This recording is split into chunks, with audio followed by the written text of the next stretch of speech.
민원련의 미디어 탈곡기.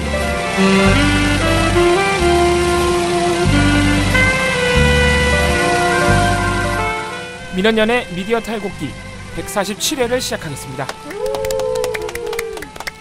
네, 오늘 김원경 사무처장님께서 드디어 오랜만에, 참으로 오랜만에 휴가를 내시고 쉬셔가지고. 오늘 수능인 줄 알고 그런가요? 그래도 맞아요. 근데 그러면 하죠. 연기 결정이 어제 났으니까. 네.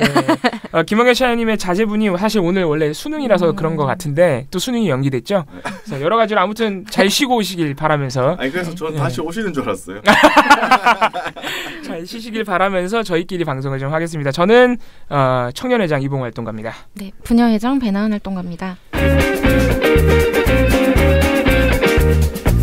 안녕하세요. 민원연 김원경 처장입니다. 미디어 탈곡기 잘 듣고 계시죠? 미디어 탈곡기를 응원하는 방법 무려 4가지가 있습니다. 다운로드하기, 구독하기, 댓글 달기, 그리고 하트 누르기인데요. 다운로드와 댓글 달기는 모든 곳에서 됩니다. 댓글 많이 달아주시면 저희가 늘 답변 드리겠습니다. 팟빵에서는 구독, 파티에서는 즐겨찾기를 해주시면 되고요. 하트는 팟빵과 파티에 모두 있으니까 매일매일 꼭꼭 눌러주세요. 꼭이요.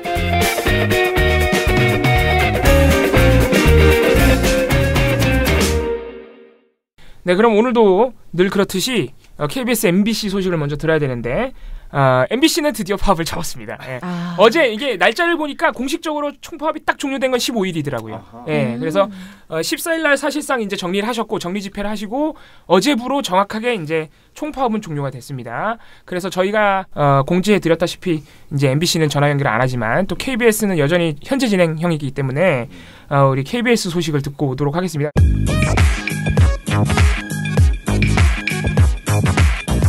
돌마고 팟캐. 네, 오늘 우리가 KBS에 물론 늘 물어볼 게 많지만 오늘 민원연이 약간 당사자입니다 지금. 네. 물어볼 게 너무 많아요.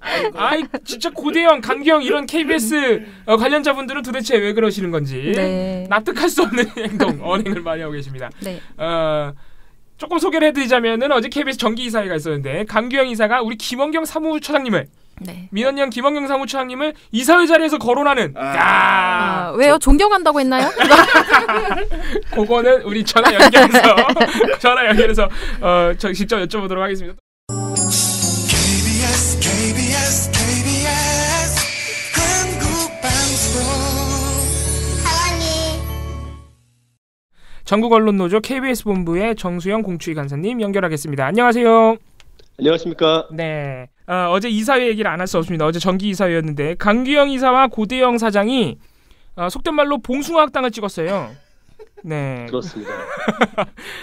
참 황당한 일인데 강규영 이사가 구 여권 이사죠. 강규영 이사가 내 소송비도 KBS 돈으로 해달라. 와우. 그랬더니 이거를 또 고대영 사장이 거절하는 이런 상황이 지금 연출된 것으로 보이는데 어떤 상황인지 좀 구체적으로 알려주시죠. 예, 그야말로 강규영도 강규영이지만 고대영 사람도 참 너무했다. 사람이 정이 있어야지.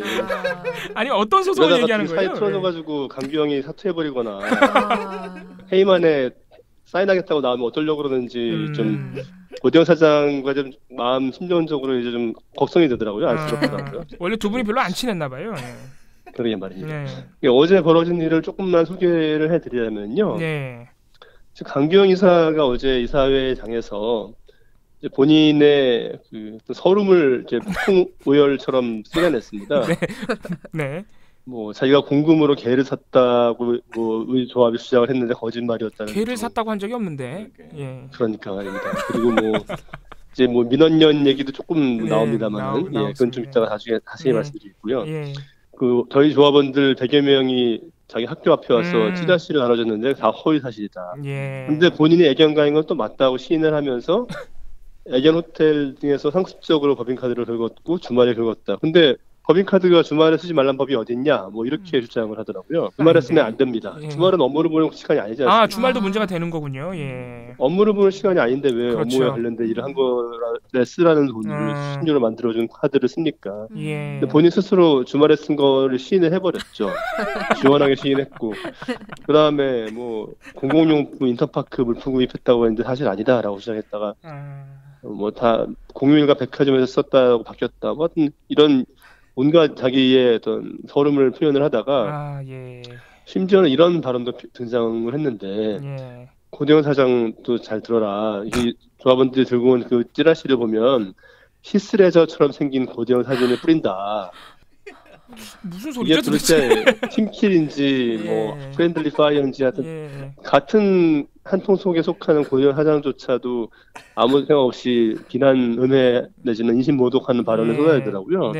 그러면서 고대원 사장 어떻게 할 거냐 얘기를 해라 라고 얘기를 했고, 그래서 고대원 사장은 뭐 파업기간 중이니까 좌우지간 법과 사규에 따라 나중에라도 조치를 취할 거다 이렇게 답을 적당히 했죠. 이제 여기서 그 강규영 이사가 좀 뭔가 맺힌 게 있었는지 자기가 개인적인 돈으로 고소하는 것도 있다. 제가 부자도 아니고 뭐 잘 아시겠지만 저는 학교에 사의를 표했다. 고대원 사장님 이거 KBS 차원에서 대응해 주실 수 없습니까? 라고 얘기를 했거든요. 근데 이제 고대원 사장이 여기서 싸늘한 반응을 보였죠. 그건 개인적인 명예훼손이다. 그렇기 때문에 KBS가 대응할 수는 없습니다. 칼같이 선을 걷습니다. 그래서 뭐 강경 이사가 순간 시무룩한 그런 표정을 짓는 장면이 연출됐고요. 근데 참 어처구니 없는 것이 그렇게 뭐 개인적인 명예훼손에 대해서는 KBS가 대응하면 안 된다고 말하는 고대원 사장 본인은 도청 사건에 대한 진상조사단을 했던 기자협회의 진상조사 결과에 대해서도 KBS가 명예를 훼손당했다는 식으로 KBS를 걸어서 소송을 내고요. 또 본인이 국정원으로부터 200만 원을 수수했다는 그 조사 결과를 발표한 국정원장을 상대로 역시 1억 원의 민사소송을 KBS가 명예를 훼손당한 것이라고 해서 걸었거든요. 아니 무슨 왕권 신수설이나 무슨 국가가 힘이고 국가이다 하는 것도 아니고 본인의 명예를 실추한 사건에 대해서 왜 KBS가 나서야 됩니까? 뭐 그래서 내가 하면 로맨스, 남이 하면 불륜이라는 그런 이중잣대를 강규영 이사한테 뭐 노골적으로 드러냈고요. 그래서 강규영 이사도 상당히 좀 우울했을 걸로 보이고 뭐 그런 상황이었고, 그래서 이사장 같은 경우에도 여기 대해서 뭐 강규영 이사의 역성을 들었죠. 특정인이 당했다. 이건 누구라도 당할 수 있는 거기 때문에 큰 문제다. 뭐 그러면서 본인도 이사장 본인도 참 여러 가지 일을 당하고 있다. 어제도 우리 아파트에 와서 이사장 관둬라는 플래카드와 함께 시위를 했다. 이게 이제 그 MBC KBS 정상화 시민행동과 역사 문제를 연구하는 시민단체 등이 모여서 기자회견을 한 거거든요. 맞습니다. 그러면 반성을 하고 왜 기자회견하는지에 대해서 알아보는 것이 온당하시니 본인을 사퇴하라는 요구만을 감정적으로 대응하는 것이 이사장의 모습이라는 건 실망스러웠고요. 그래서 또 어제 약간 촌극이라고 할 만한 사안은 이제 강규영 이사가 이런저런 그 자기 심정을 거침없이 이제 토로를 했죠. 거의 심하게 말하면 강규영 이사의 원맨쇼 같은 그런 장면이었는데 다른 이사들은 발언도 많이 하지 않았고요. 그런데 강규영 이사가 여기저기 막 얘기를 하다가 갑자기 느닷없이 새로 어제 처음 이사회에 출석을 했던 그 민변을 조직하셨던 원로 인권 변호사시죠. 조용한 신임 KBS 보건이사 상대로 이제 빈정되는 말투로 뭔가 말을 붙인 거예요. 인권 변호사 아니냐. 내가 당한 인권 유린에 대해서 어떻게 생각하냐. 그 신임에 한번 답변해봐라. 이거 신고식 하는 거 아니다. 뭐 이런 식으로 말을 붙인 거죠. 이 사람. 근데 결론만 얘기하면 본전도 못 건졌습니다. 그 조용한 변호사님이 보통 뭐 만만한 분이 아니더라고요. 반박을 하셨군요. 뭐 반박도 아니고 지금 이게 우리 이사회 안건입니까? 그리고 내 발언은 내가 얘기할 때 되면 하겠다. 다 두 마디만 하니까 강규영 이사가 예 하고 바로 그냥 더 이상 대꾸를 할 수 없는 그런 상황이었고, 의외로 다른 그 여권의 다수 이사들도 조용한 이사가 새로 등장해서 그런지 과거에 비해서는 상당히 발언 수위라든가 태도에 좀 더 신중을 기하는 그런 기색이 역력했습니다. 근데 말씀하시는 와중에 강규영 이사가 학교에 본인이 몸담고 있는 학교에 사의를 표명했다. 이건 진짜입니까?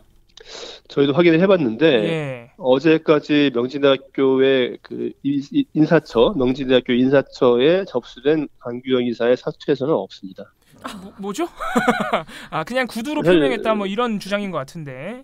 본인 말로 뭐 사의를 표명했다라고 했잖아요. 그런데 사의는 저도 늘 표명합니다. 저도 주변 사람들한테 회사 그만두고 싶어요. 늘 사의 표명하거든요. 사표를 써가지고 수리를 시켜야 그게 사의 표명이지. 참 말씀을 좀 편하게 하시는 것 같습니다. 강규영 이사가 기행이 끊이지 않는군요. 정말 납득하기 어려운데. 얘기가 나온 김에 어제 민원연이 등장했습니다. KBS 이사회에. 어떻게 무슨 주장을 했죠? 정확히? 이런 거 아닌데요. 본인이 어제 영등포 경찰서에 본인이 이제 고소를 한 것, 예. KBS 조합원들이 사실을 뭐 집단 린치를 했다는 취지의 주장을 펼치면서 그렇죠. 고소를 했는데 거기에 대해 진술서를 쓰러 갔다는 거죠. 그럼 본인이 폭행을 당한 걸 입증할 근거가 필요하지 않습니까? 네. 근데 거기에 대해서 이제 뭐 자기가 억울하다는 표현을 하다가 또 김환경 민원연 사무처장 얘기를 느닷없이 꺼냈어요. 그래서 네. 뭐라고 했냐면은 정관용 씨의 그 CBS 라디오 프로그램을 전화해서 예. 김환경 씨가 자신의 폭행에 관한 동영상에 대해서 이렇게 말했다라고 주장을 하는데 예. 동영상이 있다. 그런데 어디에도 강 이사가 폭행당한 장면이 없어요라고 예. 이제 사무처장 김환경 사무처장께서 말씀을 했고, 예, 그건 맞습니다. 예. 예, 그랬더니 정관용 씨가 그런 장면도 없는데 폭행을 당했다고 소를 제기한 건가요?라고 물었다. 예. 그랬더니 이제 강규영이 이제 그런 얘기를 하면서 자기가 볼 때 이건 악마의 편집이고 그 세노조가 책임을 면하기 위해서 짜고 친 것이고 김원경 씨와 정관용 씨가 듀엣으로 그랬다. 나 정관용 씨 그렇게 안 봤다. 이거는 이런 주장을 했고요. 정관용 씨까지 괜히 그렇습니다. 애꿎은 정관용 씨마저 무슨 그렇게 안 봤던 나쁜 사람으로 전락해버리는 뭐 그런 발언을 했습니다. 주장 자체는 늘 해오던 주장이셨네요. 그 노조가 공개했던 영상은 이제 뭐 편집이 된 영상이다 이런 식으로 했던 주장은 예전에도 했었죠. 예, 결정적으로는 본인이 구해온 영상, 예. 자기가 맞은 게 톡톡히 튀겼다라고 주장하는 영상을조차도 폭행당한 장면이 없거든요. 그렇죠. 사실 그래서 네. 김원경 사무처장님은 그걸 말씀하신 건데. 그랬군요. 근데 그걸 갖다가 이 사람은 노조가 편집한 영상이기 때문에 없는다는 식으로 이제 엉뚱한 동문서답식으로 인용을 했죠. 예. 사의 표명만 하더라도 좀 어처구니 없는 것이 본인이 정말로 사의를 표명한다고 가정을 해봤을 때 상황이 굉장히 이상하거든요. 왜냐하면 그런가요? 예. 본인이 사의를 표명하면은 아직 그 교수로서의 그 정년까지의 시간이 거의 그분이 연세가 그렇게 많으신 분이 아니거든요. 그래서 적어도 10년 이상, 15년 가까이 남아서 교수 생활을 더 하실 수 있는 걸로 보여요. 그러면 적어도 뭐 그냥 단순하게 보더라도 10억 이상의 재산 가치를 스스로 포기하는 게 되지 않습니까? 그렇죠. 예. KBS 이사가 급여가 나온 것도 아니고 물론 이제 자료 조사비라든지 뭐 여러 가지 비용을 지급해주긴 합니다만은 어쨌든 비상근이기 때문에 고정적인 생계를 유지할 수 있는 수단도 아닐 뿐더러 이사 임기는 내년 8월까지밖에 안 되거든요. 그런데 10몇 년 이상 남아있는 본인의 교수로서의 안정된 경제적 사회적 지위를 스스로 포기하고 KBS 이사 8월까지밖에 안 남은 그리고 급여도 정상적으로 나오지 않는 자리를 위해 넌 던지겠다. 이게 일반적인 상식을 가진 사람이 내릴 수 있는 결정은 아니거든요. 그래서 그냥 일종의 허세 내지는 뭐 말에 불과한 것이라면 그나마 좀 이해가 갑니다만은 실제로 사퇴를 해버린다면은 이건 참 이해가 매우 어려운 그런 결정이 아닌가. 저희가 생각하기에는 KBS 본부 노조가 본인을 부당하게 너무 압박해서 결국은 사의를 표명할 수밖에 없었다 이런 주장을 하기 위한 것으로 보이기도 하는데요.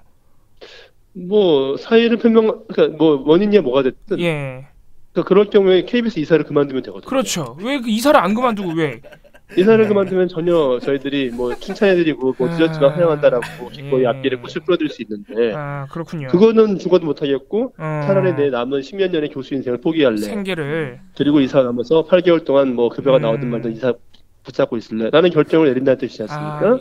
그러네요. 그러니까 이거는 무슨 신앙심도 아니고 신부자의 뭐 어떤 마음도 아니고 뭐라고 설명해야 진짜 뭐 그러네요. 또 이인호 이사장도 공식적으로 또 입장을 내가지고 이인호 이사장이 정확하게 어떤 입장을 냈습니까 어제? 정말 장문의 내용을 발표했는데 핵심은 뭐 정권의 방송장악의 부역자인 고대영을 지켜야 이 방송이 독립된다라는 그런 주장이거든요. 뭐야 이게? 그러니까 고대영을 지키는 것이 방송의 독립이다. 그렇군요. 이게 핵심 메시지입니다. 그러니까 어처구니가 없죠. 그런데 그 이인호 이사장의 글을 가만히 읽어보면은 본인 스스로 자신의 잘못을 실토하는 듯한 대목도 여러 군데 보이거든요. 이를테면 이런 게 있습니다. 국가 권력과 KBS가 이제 국가기관 방송이라고 표현했는데, KBS가 국가 권력과 한 편에 선다면 뭐 나라를 바로잡고 자유와 민주주의를 지켜낼 힘이 어디에서 나올지 걱정이다. 라고 지적을 했어요. 너무나 당연하고 맞는 말씀이지 않습니까? 박근혜 최순실 보도 참사 얼마나 KBS가 국가 권력과 한편에 섰을 때 피해가 심각한지를 보여준 대표적인 사례죠. 예. 그럼 당연히 이거를 반성을 하고 책임을 져야 할 당사자가 이인호 이사장 본인이자 고대영 사장인데 그런 책임을 지기는커녕 고대영 사장이 사퇴를 하면은 방송의 자유와 독립을 저해한다라고 주장하고 있는데요. 이건 마치 국정농단을 자행한 박근혜 대통령 탄핵한 것이 정권의 자유와 독립을 저해했다는 주장과 다를 바가 없는 주장이고. 예. 그리고 또 놀라운 사실은 이제 방송법을 개정을 한 뒤에 사장을 교체한다고 해도 큰일 날 일은 없다라고 얘기를 하고 있거든요. 그러니까 이게 정말, 연결이 되네요. 아니 뭐 왜 느닷없이 고대영 사장이 방송법 개정 전까지 사퇴해서는 안 된다는 건지 그런 근거가 전혀 없이 얘기를 하니까 답답한데 이제 물론 방송법은 개정돼야 마땅합니다. 그건 KBS 구성원들의 오랜 수건이죠. 뭐가 됐든 지금은 방송법에 문제가 있다는 데에 대해서 이의를 제기하는 사람은 없으니까요. 그런데 그건 당연히 이제 해결을 해야 되는 거죠. 근데 왜 이거를 고대영 사장의 집회와 관계가 있다고 그런 것인지. 그러니까요. 고대영은 고대영대로 사퇴를 하고 방송법은 방송법대로 잘 논의해서 좋은 법을 만들면 되는 거거든요. 그러니까요. 근데 왜 방송법과 고대영 사장의 사퇴가 관계가 있는 것인지 아무리 생각을 해도 이해를 할 수 없는데 이거는 그야말로 방송법 개정을 자신들에 대한 책임 추궁, 사퇴 요구를 막아내기 위한 방패로 써먹겠다. 그렇죠. 그렇게 보이는 거죠. 그런 악용 의도로밖에 안 보이고 이거는 뭐 방송법 개정은 지금의 파업 사태를 해결할 수 없는 전혀 현재로서 파업과는 무관한 그런 맞습니다. 뭐 과제라고 보이고요. 그리고 이제 또 이인호 이사장이 여러 가지 사실관계조차도 틀렸는데 이를테면은 KBS 사원들이 지금 고대영 사장 지지파와 반대파로 나뉘어 자기들끼리 서로 반목할 수 있다. 뭐 이런 얘기를 했거든요. 희망사항이. 아니 그런데 같은 그래서 이인호 이사장 스스로도 사장에 대한 사원들의 불신임률이 높다라고 또 표현하기도 했거든요. 뭐죠? 본인조차도 자가당착에 빠져 있는 상황이에요. 그리고 지금 KBS 구성원들의 88%가 고대영 사장 나가라고 답을 했었고 이인호 사장이 나가라는 답은 90%였거든요. 뭐 이런 상황에서 지지파가 있다고 마치 고대영 사장을 지지하는 사원들이 상당 부분이 있어서 아내가 뭐 의견이 엇갈리고 있는 것처럼 얘기를 하는 것은 이건 뭐 사원들을 이간질하는 것까지 스스럽지 않는 얘기고요. 이건 좀 할 말이 이렇습니다. 그리고 저희 새노조에 대한 거짓 음해도 심각한 수준인데 예를 들어서 이인호 이사장이 입장문에서 표현한 것을 보면 새노조가 대선, 그러니까 문재인 정권이 출범한 이후부터 고대영 사장 퇴출을 요구했다라고 주장을 했거든요. 이분은 정말 사실을 잘 모르시네요. 거짓말이고요. 저는 몰라서 이렇게 썼다 보지 않습니다. 일부러 알면서 의도적으로 정권의 앞잡이라는 이미지를 만들어내기 위해서. 고대영 사장은 취임할 때부터 반대에 부딪혔던 걸로 알고 있는데 취임할 때부터도 반대를 했었고 뭐 취임 이후에도 끊임없이 저희 조합에 문제 제기가 있었고요. 특히 이제 아주 공개적으로 고대영 사장 퇴진을 요구하기 시작한 것은 박근혜 대통령이 3월달에 탄핵됐는데 1월 18일부터 저희는 고대영 사장 퇴진을 요구했습니다. 그러니까 이미 박근혜 정권 때부터 저희는 고대영 퇴진을 요구했거든요. 그럼 저희가 박근혜 정권의 앞잡이입니까? 박근혜 정권의 방송장악을 위해서 고대영 퇴진을 요구했던 겁니까? 정말 어처구니 없는 논리고요. 그럼에도 불구하고 문재인 정권과의 어떤 뭐 결탁을 주장할 목적으로 사실관계조차 왜곡하는 거의 거짓으로 알조하는 것은 정말 있을 수 없는 일이고 뭐 아무 근거 없이 새노조가 새 정권의 홍위병 노릇을 자처하고 있다고 막말을 했는데 아시다시피 새노조 조합원이 2,200명이고 이 사람들이 오늘이 74일째인데요.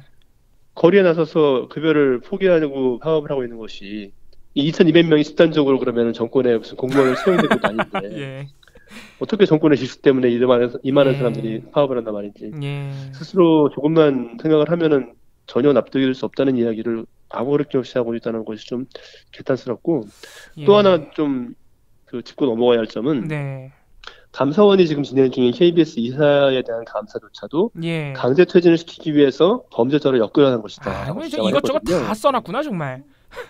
전 이건 도둑이 경찰에게 호통치는 거나 다름없다고 생각합니다. 진짜로 탄핵당한 박근혜 대통령의 말과 뭐가 다릅니까? 정말 나를 엮는 것이다라고 무슨 저 인터넷 정규제 TV인가에 주장했잖아요. 지금 약간 그 비슷한 나는 한 푼도 받은 적이 없다라고. 근데 뭐가 다릅니까? 본인이 업무용으로만 써야 관원차를 365일 쓰면서 온갖 뭐 시상식이라든지 음악회라든지 사적 용도로 밥 먹듯이 사용해가지고 KBS 수신료 소중한 재원에다가 1억 원 넘게 배임을 끼친 혐의로 검찰에 고발당해서 지금 검찰 수사를 받고 있는 상황이고요. 네. 또 법인카드도 마찬가지입니다. 공연 티켓, 도자기, 상품권 이런 거를 갖다가 이인호 이사장이 여러 차례 법인카드로 결제한 사실이 드러났거든요. 지금 반성을 하고 수신료를 함부로 낭비한 데 대해 사죄를 해도 시원치 않을 바에 감사원이 자기를 범죄자로 엮으려고 있다고 나서는 것이 이게 과연 제3자가 봤을 때 납득이 되겠냔 말입니다. 국민 수신료로 KBS 업무를 위해 쓰라고 만들어진 법인카드를 이렇게 함부로 탕진하고 개인적으로 착복한 것이라는 의혹이 제기됐으면은 거기에 대해서 성실하고 해명하고 책임질 일이 있으면 책임지는 것이 이사의 모습이지 무슨 정말 범죄자가 사법기관을 향해서 음모다라고 요청 정말 최순실과 비슷한 거 아닙니까? 비위 행위를 눈 감고 모른 채라는 것인지 이해하기 어렵습니다. 어제 입장문이 이렇게 많은 내용을 담고 있었군요. 정말 놀라운 일인데 이거는 우리 본부노조 차원에서 어떻게 반박 성명 같은 게 나갔습니까? 예, 어제 바로 반박 성명을 냈고요. 이인호 사장, 당신이야말로 우리가 파업하는 이유다. 당신은 어쩜 그렇게 그 고영주 이사장과 똑같이 닮았냐. 뭐 이런 취지로 성명서를 내서 엄하게 이인호 이사장의 잘못을 지적을 하고 그런 허위 주장, 낙조 주장을 펼친다고 해서 아무 도움이 안 된다는 것, 이런 점들을 명확하게 지적을 해줬습니다. 예, 알겠습니다. 이제 저희 입장에서는 정말 이 사람들은 뭐라 그럴까요? 안 되겠다. 이 사람들은 일단 물러날 마음도 없고 물러날 마음만 없는 게 아니라 정말 상식에서 너무 동떨어져 있구나 해서 사실 걱정이 좀 많이 됩니다. 그래서 이게 빨리 KBS 사태가 해결이 돼야 될 텐데 어떻게 되나 좀 우려도 많이 되는데 걱정해 주시는 것은 감사한 일입니다. 다만 저는 제 개인적으로 이렇게 생각하는 것이 이렇게 거짓, 왜곡, 악의적 음해 또 이제 법적 무리를 총동원해가면서 나오는 것이 MBC 고영주 김장김 퇴출에 잔뜩 겁을 집어먹고 그렇죠. 반응이 좀 격해졌죠. 정치권의 치마폭으로 뛰어드는 게 아닌가. 특히 이제 지금 자유당이 방송법 개정을 하겠다고 느닷없이 돌아서면서 이 전까지는 공영방송 회장들의 미에 대해 손짓지 말아라고 나서고 있지 않습니까? 서로 한 몸이 아닌가 싶을 정도로 똑같은 주장을 하고 있어요. 같은 목소리를 내고 있거든요.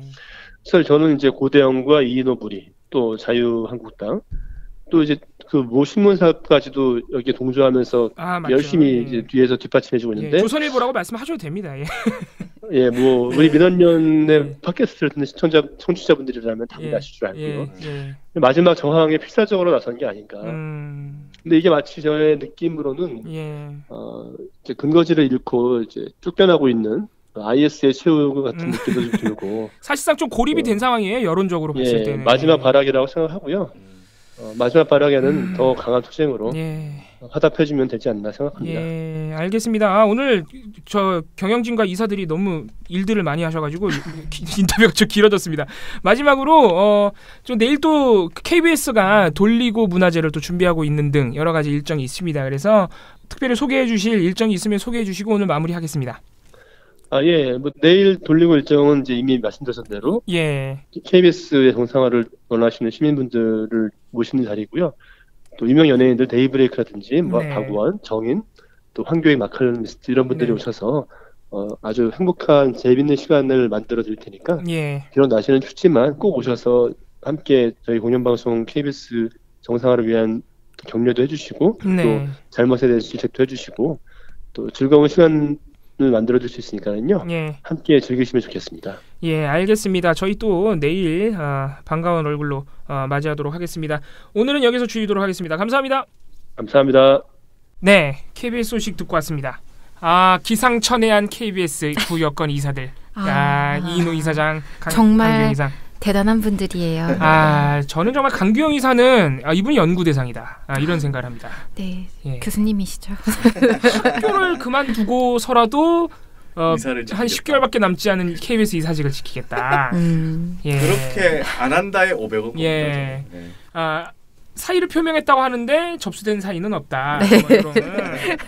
그냥 내가 그렇게 생각했다. 막 이런 거 아닐까요? 아무튼 재밌습니다. 빨리 이런 분들이 정리되기를 또 사법적으로 잘못한 게 있으면 처벌받기를 한번 기다려보고요. 만나면 좋은 친구 MBC 문화방송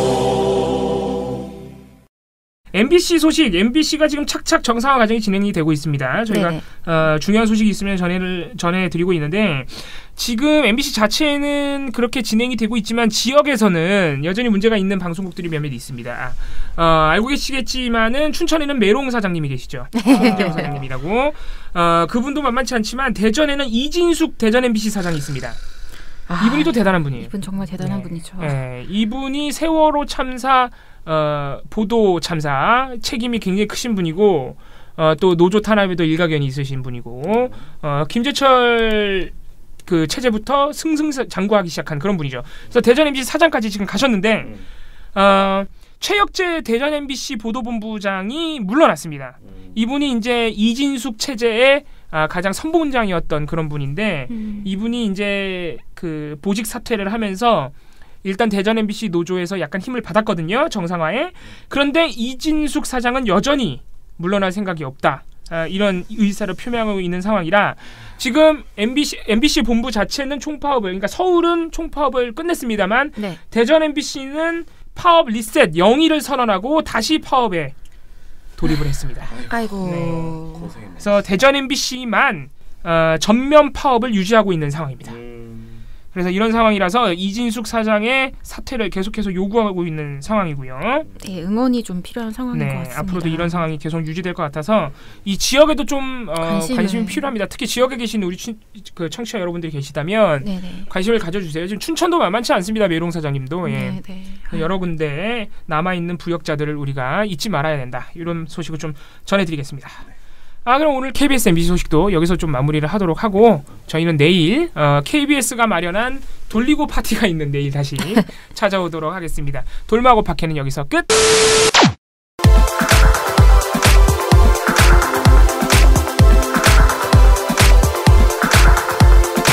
미디어 스크랩 시간 함께 하도록 하겠습니다. 저희가 오늘 미디어 스크랩 첫 번째 소식 네이버 얘기를 또 가지고 왔습니다. 이 네이버가 사실 지금 네이버가 늘 의심을 받고 있었지만 그 뭐 검색어라던가 기사 배치를 노출 배치죠. 그거를 조작한다는 의심을 사실 굉장히 오랫동안 받아왔잖아요. 그렇죠. 근데 사실 최근에 갑자기 이 의혹이 다시 집중되기 시작한 이유는 역시나 그 축구 네. 청탁 문자를 받고 이제 협회에 불리한 기사를 내려줬던 그거를 또 인정하고 사과하면서 이게 지금 계속해서 세간의 의심이 커지고 여러 가지 정황들이 또 나오고 있죠. 그런 와중에 MBC 스포츠 플러스 박동희 기자가 또 네이버 관련해서 조작의 정황이 의심되는 내용들을 폭로를 했습니다. 또 이번엔 뭘 조작했나요? 네, 이번에도 사실 이게 사실이라면 굉장히 네이버는 정말 이제는 제가 볼 때는 끝이야? 뉴스 서비스를 접어내는 저 놀라운 소식인데 간단하게 먼저 말씀드리면 네이버의 한 에디터가 에디터는 한국말로 하면 편집자죠. 그러니까 쉽게 말해서 그 기사 배치와 노출을 담당하는 분 중에 한 분이라고 보시면 됩니다. 이 네이버 에디터가 한 업체 대표의 차를 제공받아서 타는 등 갖가지 향응을 제공받은 후에 역시나 이번에는 기사를 내려준 게 아니라 이 네이버 에디터가 쓰는 블로그의 포스트들을 굉장히 많이 노출시켜줬다. 그러니까 그 업체 측 포스트를 그렇죠. 노출을 시켜줬다는 거예요? 노출을 시켜준 거죠.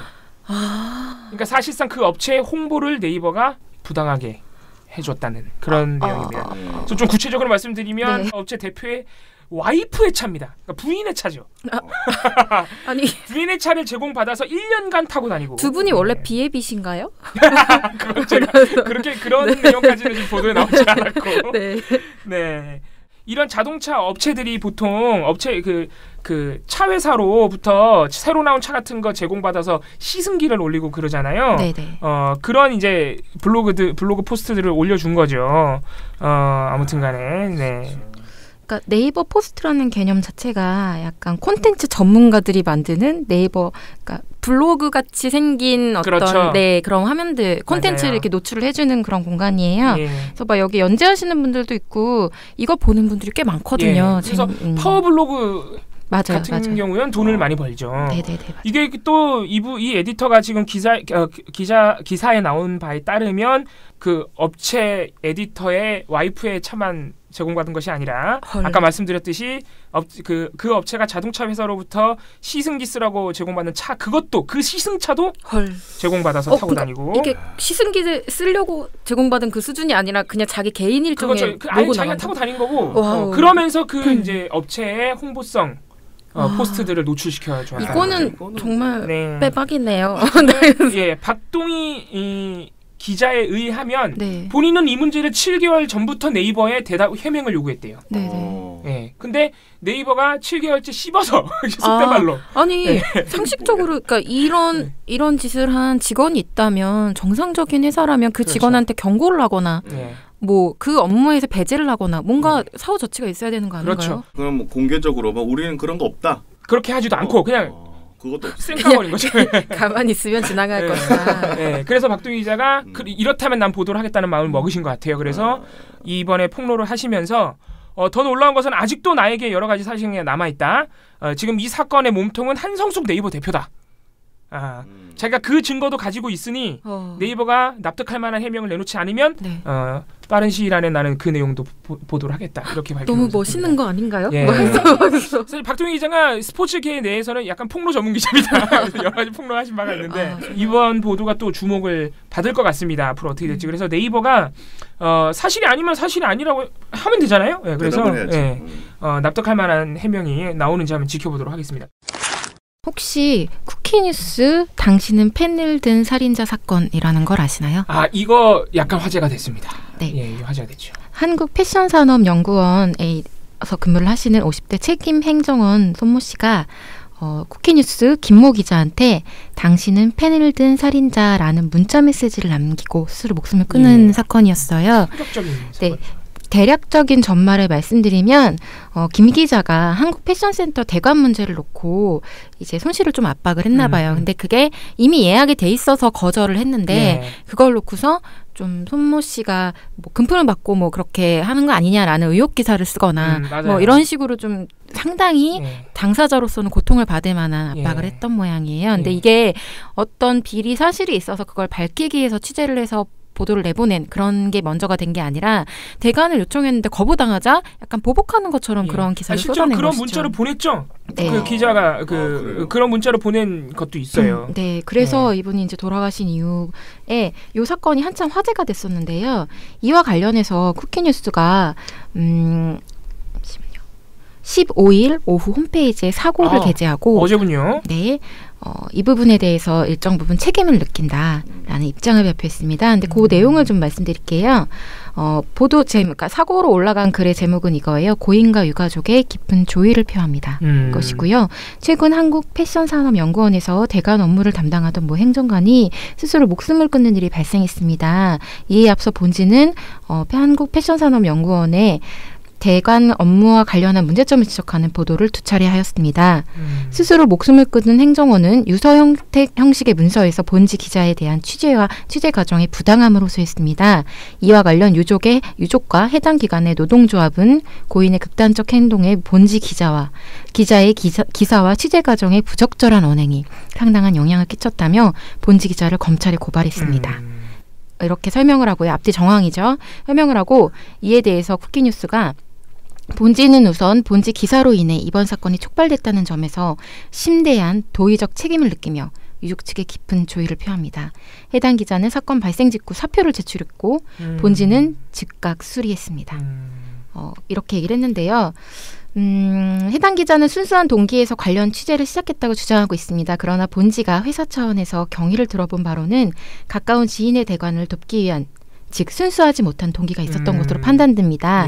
또한 취재 과정에서도 통상적인 취재 윤리에 위배되는 부적절한 언행이 있었고 기사 역시 과장으로 의심되는 내용이 일부 포함된 것으로 파악하고 있습니다. 인정을 했군요. 다 인정한 거예요. 이렇게 말하면서 본지는 이번 사건을 교훈 삼아 기자들에 대한 취재 윤리 교육을 강화하고 시스템을 재정비해 다시는 이런 불행한 사태가 발생하지 않도록 안전을 기하겠습니다.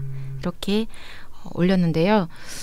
정말 돌이킬 수 없는 일이 일어났지만 이 부분에 대해서 지금이라도 이렇게 올린 것에 대해서는 그나마 불행 중 다행이라고 말씀을 좀 드려야 될 것 같긴 한데요. 제가 이 사건이 너무 충격적이어서 제가 좀 유심히 본 바가 있는데 국민일보는 사실 이 정도로 잘못을 인정해서 했다고 끝나는 문제가 아닌 게 네. 사표를 받아서 해직 처리가 됐으니까 네. 이거는 징계가 아니죠. 그러니까 회사에서 아무런 징계를 안 받은 겁니다.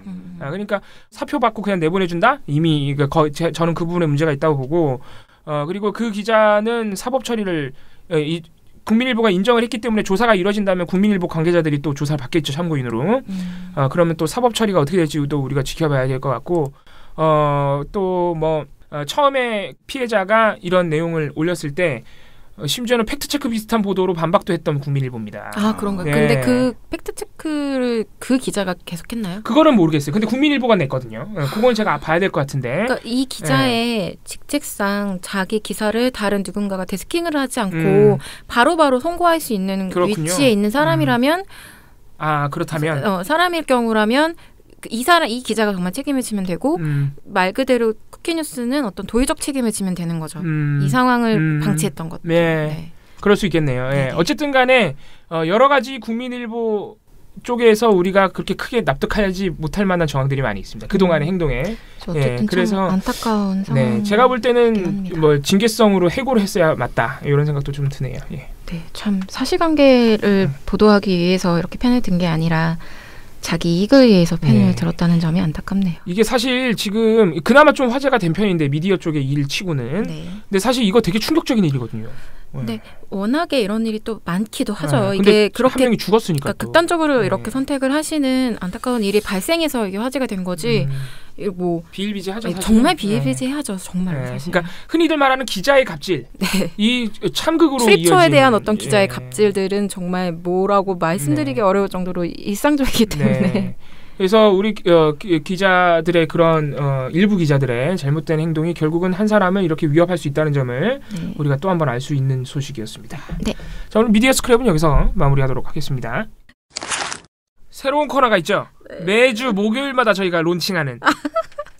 자, 여러분 많은 분들이 기다리고 있습니다. 코너 이름을 소개해 주십시오.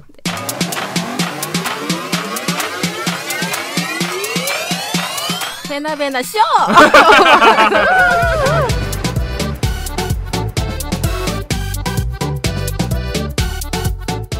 예, 우리 청취자 여러분들이 기다리는 어떤 청취자께서는 먼슬리로라도 좀 기획을 해달라고 했던 그 베나베나 쇼. 이런 날이 오네. 네, 굉장히 불의해. 한 5분 전까지 생각지도 못했던 충동적으로 결정한. 네, 베나베나 쇼면 뭘 하겠습니까, 여러분? 네, 어떤 코너인지 간단하게 소개 좀 해주시죠. 당연히 퀴즈를 하겠죠. 네.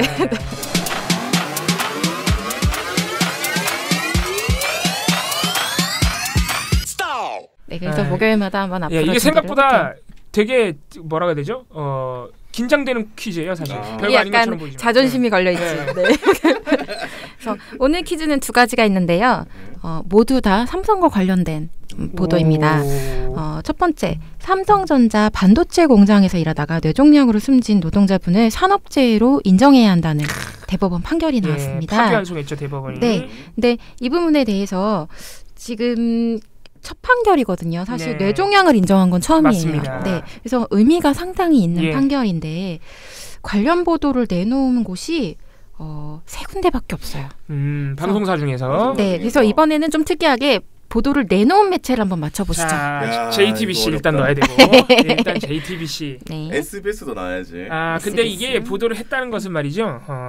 이게 긍정과 부정이구나. 나쁘게 했을 수 있거든. 잠깐만. 그러면 TV조선도 들어갑니다. 그럼 TV조선, JTBC, SBS. 자. 이게 정석이죠, 사실. 네. 봉우 씨 한번 가시죠. 어렵다 이건. 저는 정석으로 갑니다. 또 KM이 파업 중이라서 뭘 안 할 것 같고 뭘 안 할 것 같고. 어차피 KM 지금 말씀 안 하셨잖아요.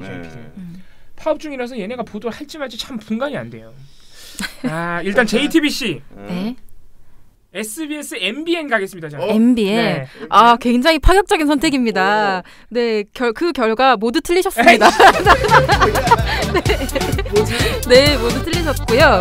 그냥 뭐 KBS가 했고요. SBS, JTBC가 했습니다. 아, 아깝다. 제가 왜 KM 얘기를 했냐면 저는 사실 KSJ로 가려고 했는데 K가 파업중이라서 안 했을 것 같은 거야. 네, 변명 듣지 않겠고요. 이거 진짜 돗자리 깔 뻔했는데 아깝다. 네. 다만 KBS 같은 경우에는 30초짜리 단신으로 처리를 했습니다. 뭐 맞춘 척하지 마요.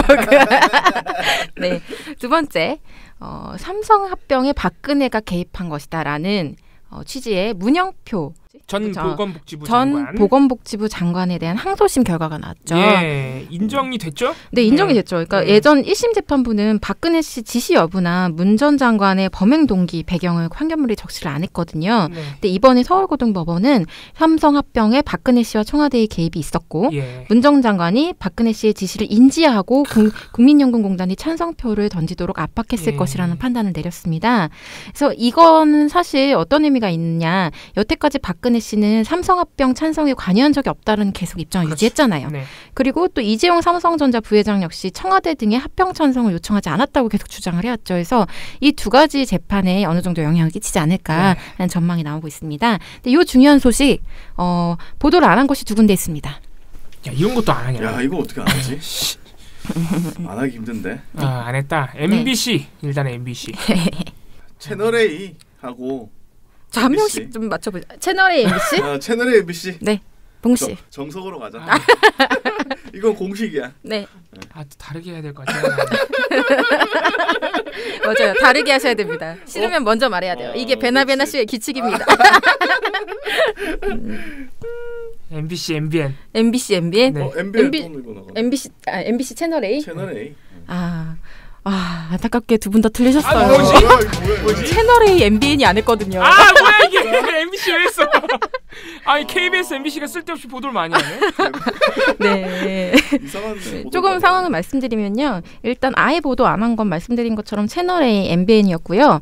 단신 처리하여 보도한 곳은 MBC와 JTBC였습니다. JTBC도 이걸 단신 처리했어? 네. 그리고 다 이제 보도를 한 매체 중에서 KBS, MBC, TV조선 같은 경우에는 최순실 씨 딸 정유라 씨의 그 2대 특례 입학 비리 관련된 항소심 결과를 전하면서 이 소식을 이제 같이 전했어요. 그리고 끼워서 같이 이렇게 묶어서 그런 소식들을 전한 것이고요. 단 한 곳 SBS만이 이 꼭지만 하나의 보도에서 온전히 이 소식만을 다루었습니다. 네. 그래서 두 분은 오늘 퀴즈를 두 개 다 틀리셨네요. 맞출 수 있어요. 이게 베나베나 승리입니까? 네, 오늘은 제가 이겼습니다. 그렇게 되는 거예요? 코너의 결론이 그거예요? 콘셉트를 이렇게 방송을 하면서 만들고 있습니다. 누가 이기고 지고 그런 코너였어? 네. 베나베나 쇼!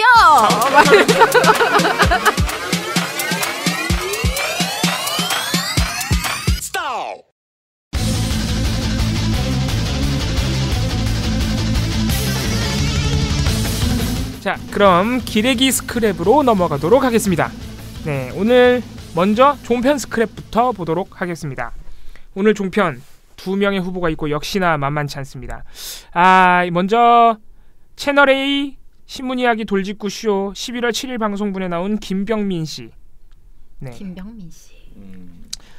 근데 이것도 굉장히 나쁜 발언이긴 한데 이젠 좀 식상한 발언입니다. 그래요? 그러니까 종편은 사실 종편이 그런 게 아니라 종편과 자유한국당이 이렇게 주고받으면서 그러고 있는 건데 같이 뻑하면 자기네들 불리한 얘기 나오면 뻑하면 나오는 게 노무현 전 대통령, 김대중 전 대통령입니다. 무슨 얘기를 했냐면은 패널 중에 김지혜 변호사가 있는데 김지혜 씨가 정당한 수사가 시작되고 나니까 그것이 모멸적이라면서 지금 목숨을 끊었다.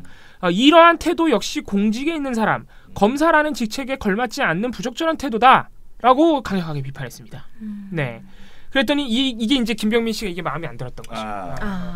그러면서 아주 이게 이분이 발언하는 특성상 발음이 굉장히 또박또박하고 낭랑한 목소리로 해서 내용을 잘 듣지 않으면은 그렇게 악의가 없는 것 같은데 발언 내용 자체가 상당히 악의적이에요. 뭐라 그러냐면은 조금 전에 김재희 변호사께서 이제 그런 얘기를 하지 않았습니까? 그럼에도 죄를 지었고 문제가 있다라면은 명명백백하게 추사를 받아야 된다라고 해서 공직자로서 자살을 선택한 게 떳떳하지 못하다라는 말씀을 하셨는데 이 부분을 만약에 노무현 전 대통령에 비교해서 얘기를 하면 어떻게 얘기를 할까요? 그러니까 실질적으로 죄가 있는 문제를 가지고서는 여기에 대해서 이제 그 그 극단적인 선택을 할 수밖에 없었던 사람에 대해서 저는 좀 안타까운 얘기를 먼저 좀 드리고 싶고요. 뭐 이런 거죠. 네. 이런 발언입니다. 그러니까 노무현 전 대통령을 거론하는 것 자체가 말이 안 돼. 이거를 동일한 사건으로 이렇게 본다는 것 자체가 이분들이 얼마나 그 왜곡된 시각, 뒤틀린 관점을 가지고 있는지 알 수 있게 해주는 부분이죠. 이게 되게 웃긴 게 잘 생각해 보면요, 변창훈 검사랑 노무현 전 대통령 이렇게 동일의 선상에서 비교할 수 없는 이유가 사실 이게 이 두 분이 한 맥락에 한 사건 안에 얽힌 분들이에요. 왜냐하면 국정원이 여론 조작한 것 때문에 두 분 다 돌아가신 거예요, 사실상. 그렇죠. 왜냐 노무현 전 대통령 같은 경우에 지금 국정원 개혁특위에서 여러 가지 발견한 문건들 중에 노무현 전 대통령이 굉장히 많이 언급돼요. 그러니까 예전에 이명박 정부 국정원이 노무현 전 대통령의 자살을 적극적으로 이용해라. 노무현 전 대통령의 지지자들, 정부 반대 세력이니 이 사람들을 공격해라. 이런 식의 문구들이 굉장히 문건들이 많이 발견됐단 말이에요. 그러니까 이전 정부의 국정원이 얼마나 이 노무현 전 대통령을 악용하려고 했는지 눈에 보이는 거고, 결정적으로 또 논두렁 시기 같은 경우는 아예 생전에 수사가 진행 중일 때 여론 조작을 했던, 이건 사실로 이미 밝혀졌잖아요. 그럼 노무현 전 대통령 국정원의 피해자죠. 피해자지. 네, 그래서 그거를 조사하려고 이제 노무현 전 대통령을 포함한 모든 여론 조작을 조사하려고 하는 순간에 그 여론 조작 수사를 방해한 혐의를 받고 있는 분이 지금 또 목숨을 끊었단 말이에요. 이게 되게 굉장히 거칠게 얘기하면 한 사건의 피의자 쪽과 한 사건의 피해자 쪽을 같은 사람이라고 묶어버린 거죠, 지금 김병민 씨가. 대단히 부적절한 발언입니다. 자, 다음 후보는 이렇게 긴 설명이 필요 없는 차명진. 셀러. 이분은 그냥 제가 발언만 소개해드려도 네. 충분한 분입니다. 자, 11월 6일 MBN 뉴스와이드에서 차명진 씨가 어떤 주장을 했느냐. 이날 방송에서 방송 마지막 부분에 이날 바른정당 의원들이 복당을 했어요, 자유한국당으로. 그래서 진행자가 송지현 앵커가 짧게 이 바른정당의 분당 사태, 사실상 분당 사태죠.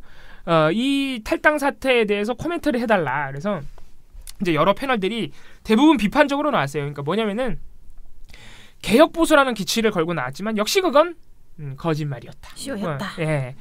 불과 한 10개월 만에 무너져 내렸다. 뭐 이런 식으로 이제 비판을 했단 말이에요. 그래서 이제 차명진 씨가 자기 차례가 왔는데 정말 이분은 정말 뭐라 할까요?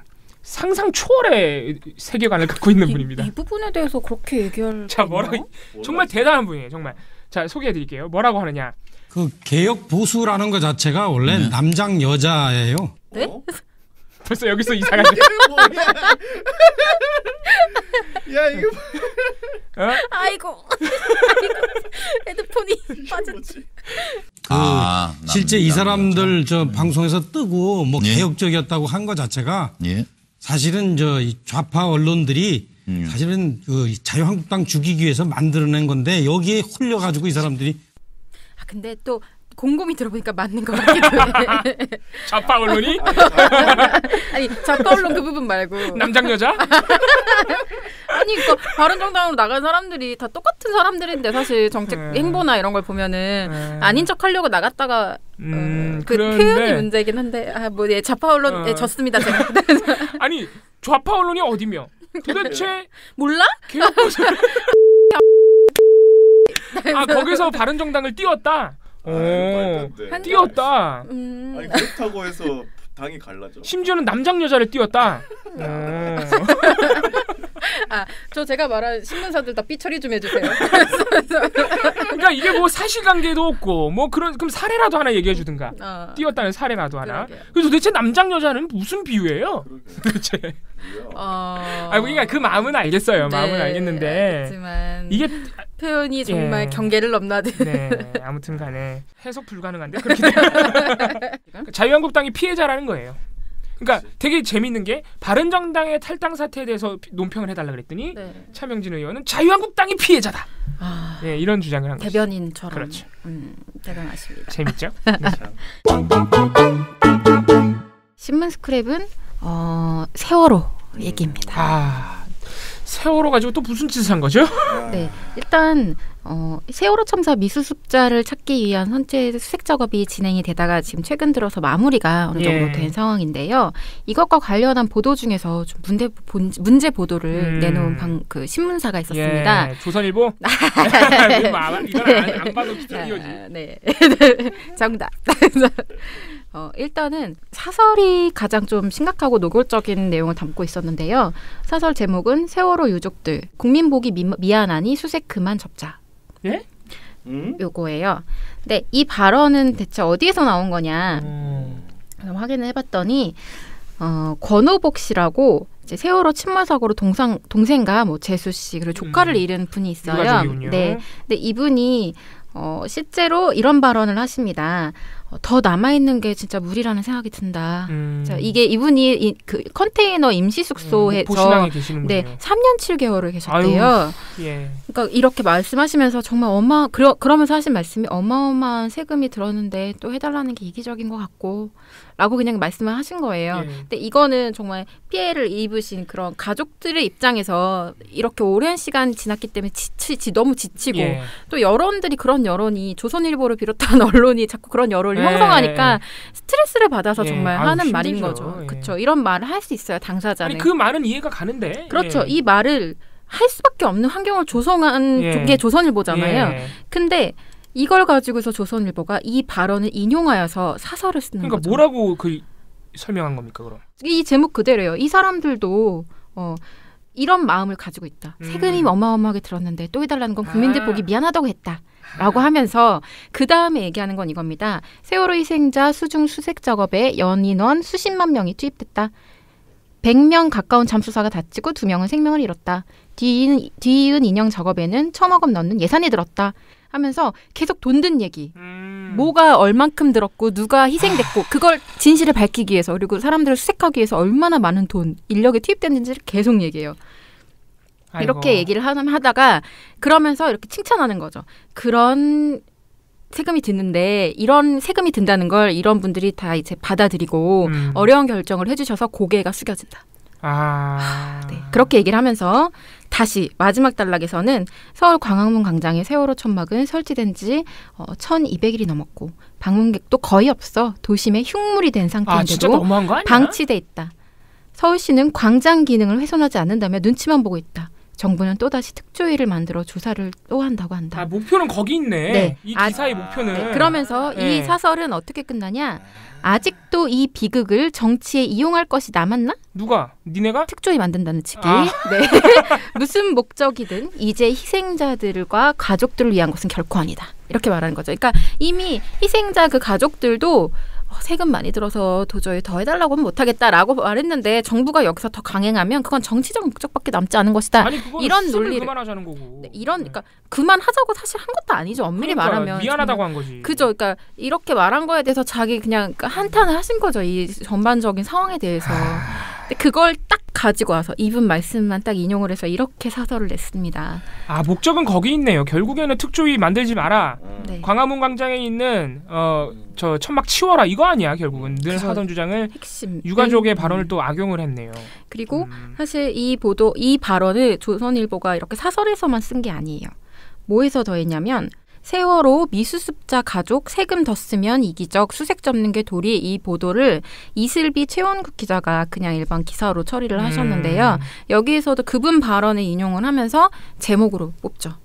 일단 그리고 또 하나 좀 이렇게 눈에 띄는 것 중에 하나는 SNS에 유민 아빠 김영호 씨가 방금 제가 말씀드린 조선일보 기자를 이렇게 링크를 걸고 정부가 올 연말까지 미수습자 수색을 하겠다고 밝혔지만 미수습자 가족들은 국민들이 세금 도둑 때 좀 그만 써라 이제 좀 그만해라 이런 말을 할까봐 목포 신앙을 떠나고 싶다라고 이렇게 말씀을 하셨어요. 예. 이렇게 게시를 했는데 자 그러면 조선일보가 기자가 느껴야 되는 감정은 뭐냐면 죄책감을 느껴야죠. 그죠. 죄책감을 느껴야 돼. 이 사람들이 이렇게까지 상처를 받았다는 걸 느껴야 되는데 이걸 가지고 다시 기사를 씁니다. 김영호 씨를 또? 네, 김영호 씨의 SNS 글을 가지고 와서 최영국 기자가 기사를 쓰는데 자기 기사 제목이 미수습자 수색 가족은 그만 선조위 더하자. 이러한 기사를 쓰고 그 발언을 그 발언. 세월호 희생자 김유민 양의 아버지 김영호 씨는 자신의 소셜미디어에 세월호 미수습자 가족들이 국민들 눈치에 수색을 포기하려 한다는 내용의 글을 올렸다. 뭐 이렇게 하면서 그 발언을 쭉 이렇게 긁어서 올리는 거죠. 네. 그래서 이거를 뭐라고 풀이하냐? 미수습자 가족들이 사실상 수색 포기에 대한 입장을 밝혔다. 그런 식으로 단정을 하는군요. 그렇게 하는 거죠. 그래서 이미 당사자들은 다 이제 안 하겠다고 한다라고 선언했다고 판단을 하고 그걸 이제 막 공표를 하면서 정부를 공격하는 거죠. 더 이상 수색하거나 더 이상 뭐 천막을 방치하거나 더 막 특조위를 꾸려서 진상을 규명하려고 하면 정치적인 공세다. 이렇게 얘기를 하는 거죠. 그래서 참 나쁘다. 아직도 저러고 있군요. 네, 정말 끈질기다는 생각이 저는 좀 드네요. 진짜 일관성 있네. 요거는 사설이니까 논설위원실 그리고 이슬비 기자와 목포 쪽의 최원굿 기자 이렇게 세 명을 저는 후보에 올리도록 하겠습니다. 만만치 않네. 네. 어려운데.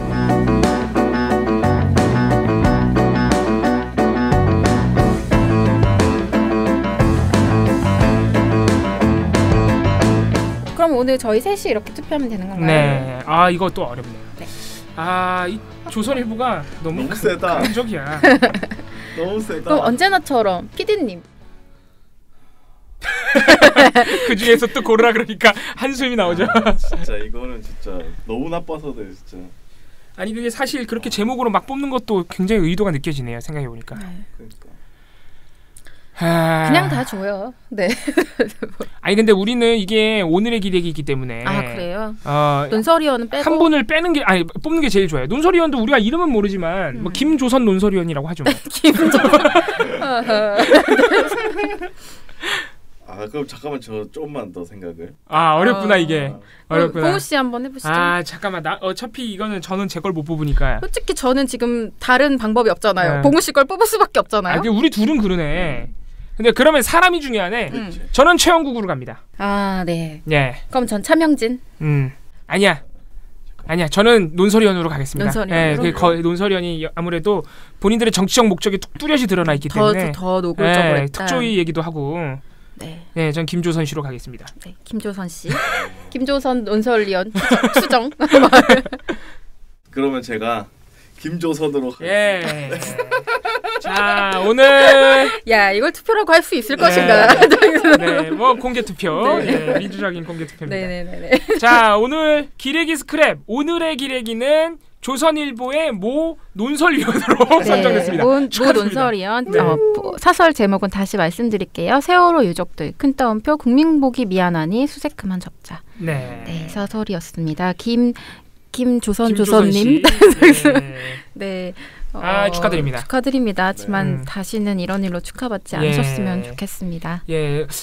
앞으로 선체 수색이 철저하게 더 이루어지고 또 특조위가 마련이 돼서 그동안 밝혀지지 못했던 사건의 세월호 참사의 책임자들 명명백백히 밝혀져서 우리 김조선 씨의 노고가 보상받길 바랍니다. 네. 이번에도 종편 나가면 아주 잘하겠어요. 더 열심히 하십시오, 김조선 씨. 7, 6, 5, 4, 3, 2, 1. You'll never have the sacred stone. Oh, this you crazy mother. 민원연의 대댓글. 자, 오늘도 댓글이 읽어드릴 게 참 많이 있습니다. 저는 제 개인적으로 특별히 읽어드릴 그럴 댓글이 있습니다. 뭐죠? 충격적인 댓글. 뭐죠? 뭐요?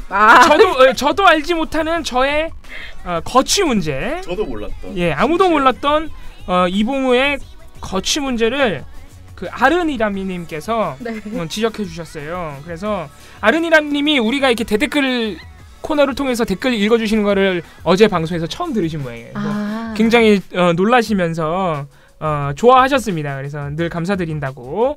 또 본인이 그 뉴스를 팟빵 1, 2위를 통해서 얻지만 좀 더 그 뉴스를 자세히 알기 위해서 탈곡기와 미디어오늘을 참조한다. 이거 참 감사한 일입니다. 자, 본인은 미디어와는 전혀 상관없는 일을 하지만 그렇게 뉴스를 관심 있게 보고 계시다고 합니다. 이분이 댓글에 써주신 말씀에 정말 공감이 가는 아주 좋으신 말씀이 세상이 좀 더 주변을 바라보며 같이 살아가려면 미디어와 교육이 정말 중요하다. 그렇죠. 네, 너무 감사합니다. 그런데 그 끝자락에 그 끝자락에 이 좋은 댓글의 끝자락에 이런 말이 있어요. 그리고 청년회장님 올해 말까지라니 무척 아쉽네요. 이게 뭐야? 네. 아니 잠깐만 입장을 밝히시죠 청년회장님. 제가 도대체 그저께 방송에서 무슨 말을 했는지 제 기억이 안 나는데 예, 제가 올해 말까지 다니는 것으로 발표가 됐네요. 아니 진실은 어떻죠? 일단 저는 그런 거치를 제가 알기로는 표명한 적이 없고요. 네, 이봉호 활동가는 뭐 지금 예정된 일정이 없습니다. 네, 아무것도 없고. 네, 예. 뭐 잘리지 않으면 뭐 그냥 일단은 간다. 올해 말은 그리고 너무 이르네요. 네. 정말 얼마 남지 않았네요. 예, 저는 올해 말까지가 아니고 뭐 인생 말까지도 이걸 하고 있을 수도 있어요. 종신계약. 일단은 뭐 계약 조건은 그렇다. 네. 제가 특별히 민원연에 큰 해를 끼쳐서 해고되지 않는 이상 먹고 살 구멍이 없습니다. 예.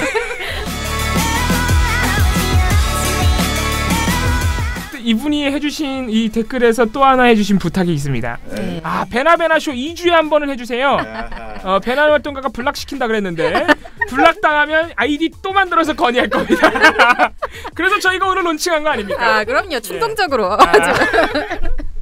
방송 5분 전에. 정말 감사한 댓글입니다. 저는 올해 말 그만두지 않습니다. 베나베나쇼는 론칭했습니다. 베나베나쇼! 네. 감사한 댓글이 또 많습니다. 어제 지진이 일어나가지고 저희 청취자 여러분들 중에 이제 그 부근에 포항 부근에 사시는 분들이 여기 서울은 괜찮냐? 제가 있는 부산은 문자가 오자마자 흔들렸다. 미련곰탱님 이런 댓글도 있었습니다. 저희도 어제 녹음실에 있다가 그 흔들림을 느꼈죠. 깜짝 놀랐어요. 우리 또 오랜만에 뽑는 우리 손셔키님. 저희 미디어 탈곡기 초반부터 아주 방송 초기부터 아주 열심히 들어주셨던 고마운 분인데 제보를 해주셨어요. 오늘 그러니까 어제입니다. 11월 15일 TV조선 보도본부 한라인에서 북한 사이버 공격팀이 6,000명이라 그랬는데 이 근거가 어딨냐? 이 근거도 없는데 신고할 수 있느냐 하면서 제보를 해주셨습니다. 저희가 이거 오늘 바로 종편팀에서 확인하도록 하겠습니다. 미련곰탱님은 또 노래를 돌아오라 리스트 고대영 이 노래를 있을 때 잘해 편곡을 한 노래를 이렇게 다시 올려주셨는데요. 그러네요. 네. 랩도 있어. 네, 여기 뭐 원곡을 아시는 분녀회장님과 청년회장님이 부르시면 KBS에서 부르고 이심전심 이렇게 하셨는데요. 저는 원곡을 모르고요. 저도 몰라요. 원곡을 모르고 일단 좀 생각은 해보겠습니다. 감사합니다. 하리영영님은 지난번에 KBS가 재방송 표시를 안 하고 스페셜인 척하고서 자꾸 재방송 내보낸다고 날카로운 지적이셨는데 그거 말씀해 주셨는데 저희 방송 들으셨군요. 반갑습니다. 네, 그래서 여기에 대해서 역시 꼼수가 맞았군요. 그럴 것 같더라니 하면서 네네네 이렇게 좋은 댓글을 남겨주셨습니다. 진짜 날카로운 분입니다. 정말로. 네, 정말 날카로우십니다. 믿을 건 당신분님께서는요. 이번 주 돌리고 가서 힘을 드려야겠다는 생각이 들었어요.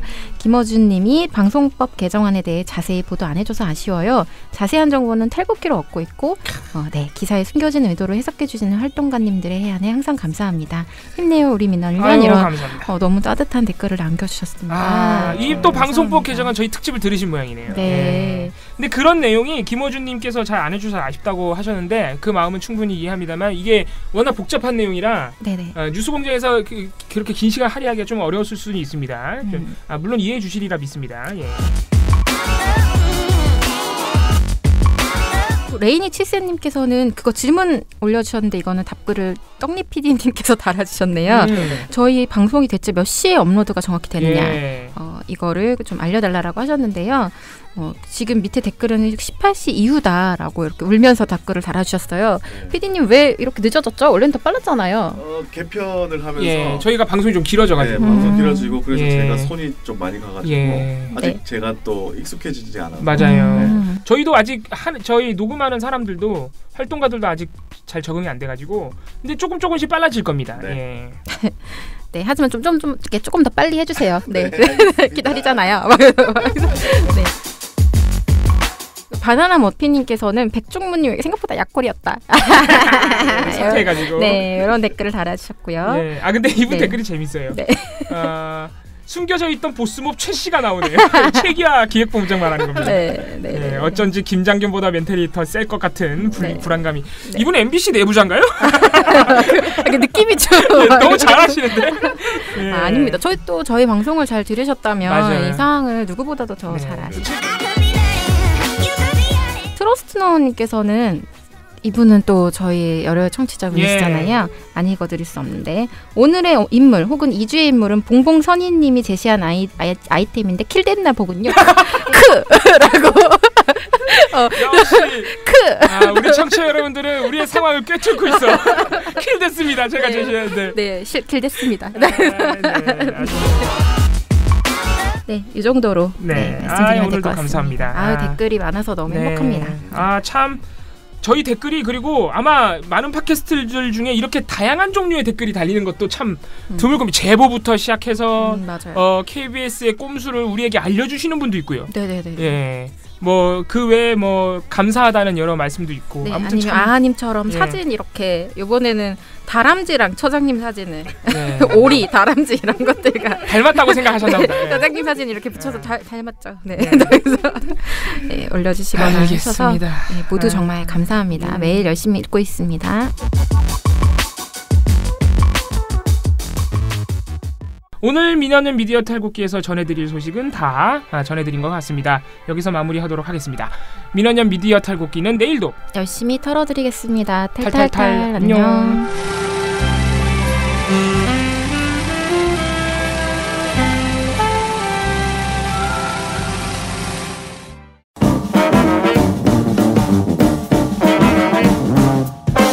여러분 미디어 탈곡기 잘 들으셨나요? 민원연은 1984년부터 우리 사회 언론 민주화를 위한 걸음을 우직하게 걷고 있습니다. 특히 왜곡, 편파, 막장 뉴스가 만연한 상황에서 민원연의 언론 감시 활동은 더욱 중요합니다. 민원연 회원이 되어 저희에게 힘을 주세요. 민원연 홈페이지 ccdm.or.kr에 오셔서 회원가입을 신청하시거나 02-392-0181로 전화 주시면 됩니다. 한 달 10,000원의 회비가 언론을 바꿉니다.